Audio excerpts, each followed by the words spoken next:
So I have this drawing and it looks decent right now, but I noticed these little glowing things, these little effects don't look as vibrant as they should, you know. I feel like you could really make them cooler. And one way to do this is with layer styles. I'll show you how to use them in a bit. So first off, what even are they? They're just effects that you could toggle on a paint layer or a vector layer. So let's try them on a paint layer on these little glows. So here are my layers, and let's do the purple ones first. So first you need to select them and then go to this top layer and then layer style. So as you can see, it enabled the effects, and if we check one of these boxes to add an effect, it will add the effect. Who would have known, honestly? I accidentally canceled it. So as I was saying, you want to like put this box somewhere else because you're not going to be able to see. So I want to add glow to it. How do I do that? There's different glows. There's two, but outer glow, it's obviously going to put the glow on the outside instead of the inside. And whoa, nice. They're white right now, but I don't want that. So let's choose a color by clicking this little square box. And you might be confused by this color wheel because it's just all white right now, but the colors it shows right here is just saturated differently. Like it's tied to this one in the middle, so it's kind of cool. The more saturated you make it, the more saturated these also become. So yeah, you gotta probably figure that out because you're smart and you're watching this channel, so I know you're smart. So let's make them slightly more purple. Nice. So instead of adding a new layer over here in the layers and putting a dodge slash like addition layer and like just manually spraying it with the airbrush tool, we just click this check mark and boom, automatically applied it to all that paint. So it's a powerful tool, and I'll show you another one too. So if you wanted to make it like more detailed and add a texture, you could also do that with pattern overlay. So check it.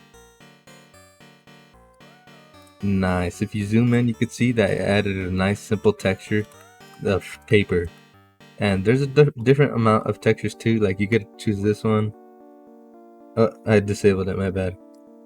You could choose this one and like this one, and obviously you have all these at your disposal, but usually I just choose this one because it's my favorite. It's nice and simple. So you could choose different blend modes. You've probably heard of those. The opacity, you know what that is because you're smart, as I told you. Scale, you could also probably figure out what that means. It just makes it smaller the closer you get to 0%. You could also add drop shadows, and since this already has glow, you probably won't notice it that much, but let's try it anyways. So select it and then click it. Whoa, that's cool. You could change a bunch of this stuff. I like to be really specific about the drop shadows, so let's tweak it a bit. In my opinion, it looks kind of too I'd say soft. It needs to be slightly harder. So even though this says spread, you could also, the size also comes into account of like how soft it is. So let's put it down a bit. Oh, I disabled it. Oof. Oh god. Hold on, let me fix this.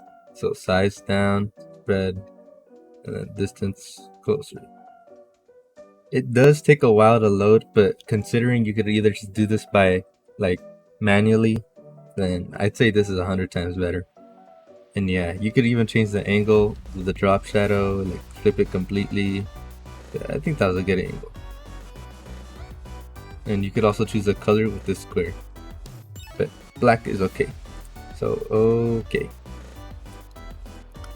And yeah, that's pretty cool. I'll show you how to do it with text too. Okay, let's pretend this is centered and I want to add a layer style. So again, layer style on the top menu, and I want some good thumbnail content, you know, some nice text. So first of all, I would put stroke. Lets you, whoa, and makes a nice bold outline in the outline, obviously. You can make it bigger. I'll make it bigger. More. That's cool.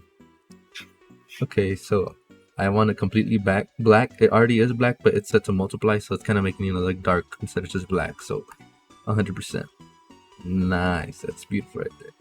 So you could, I recommend adding a drop shadow.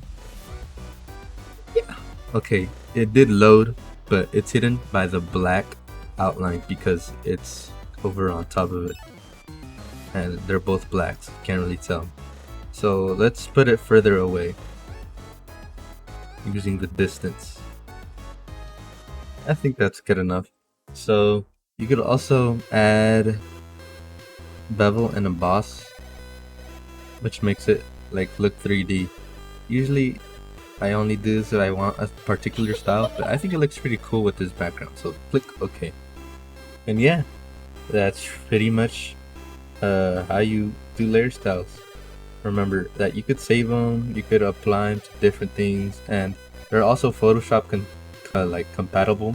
So if you have Photoshop, you can make layer styles in Photoshop or in Krita and then put it into the other program. You just have to save it onto your computer.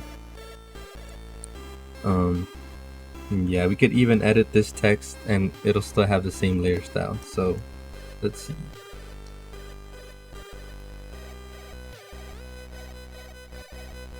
Whoa, bro, that's so badass. Like, if I knew about this, I would have made like a million thumbnails by now. Bro, it's so useful.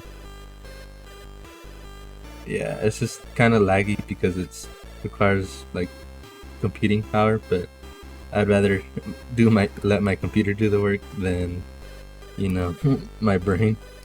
So yeah, that's tight. And yeah, see you later. Late.